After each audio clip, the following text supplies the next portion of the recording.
তুমি শ্বশুর বাড়িতে ভালো মন্দ খাও, তোমার বর যখন শ্বশুর বাড়ি যায় তখন এসব কি খাওয়ার দাও? তোমরা এত গরিব, এগুলো খাওয়া দেখলেই তো আমার খারাপ লাগে। এগুলো কি কেউ খায় নাকি?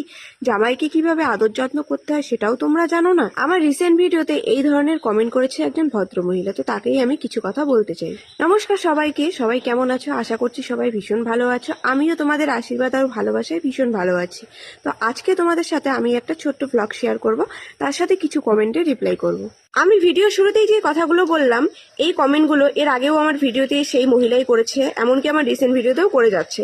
তো তাকেই আমি বলতে চাই, মানুষকে খাওয়াতে গেলে সব থেকে আগে দরকার পড়ে একটা বড় মনের, তারপরে তো বাদ বাকি থালা ভর্তি করে খাওয়ার, টেবিল ভর্তি করে খাওয়ার। তোমার কাছে যদি একটা বড় মন না থাকে তাহলে তুমি মানুষকে খাইয়ে কি করবে? এসব কথা শোনানোর জন্য মানুষকে খাওয়াবে? তোমার কাছে যদি বড় মন থাকে, তুমি যাই রান্না করবে সে সেটাকে তৃপ্তি করে খাবে, সে সেটাকে ছোট করে দেখবে না। তোমার কাছে যদি ছোট মন থাকে তাহলেই তো তোমার মনে হবে না এটা দিলে হয়তো খামতি হয়ে যাবে, ওটা দিলে হয়তো খামতি হয়ে যাবে, এটা বলবে ওটা বলবে, কারণ সেটা তোমার মানসিকতা। কারণ তুমি সেটা ভাবো দেখেই সেসব মানসিকতাগুলো তোমার আসে যে এইভাবে দিলে খারাপ পাবে, ওভাবে দিলে খারাপ পাবে।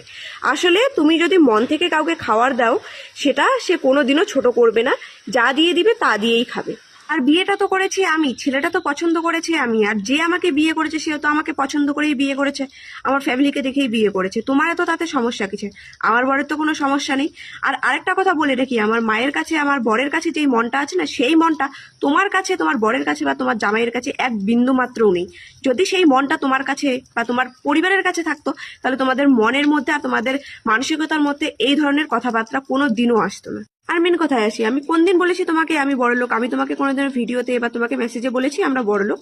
হ্যাঁ, আমরা গরিব মানছি। আর আমার মনে হয় গরিবরাই সব থেকে বেশি সত্যি জিনিসটা তুলে ধরে, যা খায়, যেভাবে চলে, যেভাবে পোশাক পরে সেটাই তুলে ধরে।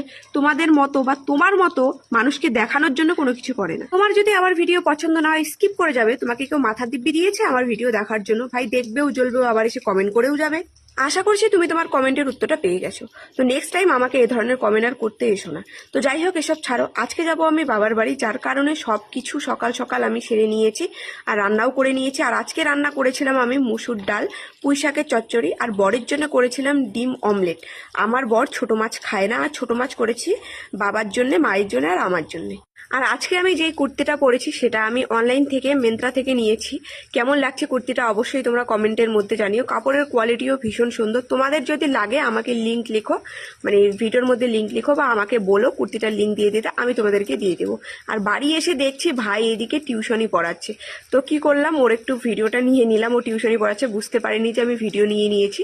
এখন যদি ভিডিওতে দেখে বলবে, ও তুই আমার ভিডিও নিয়ে নিয়েছিস চুপ করে, আমাকে না বলে। মা দিয়েছিল এদিকে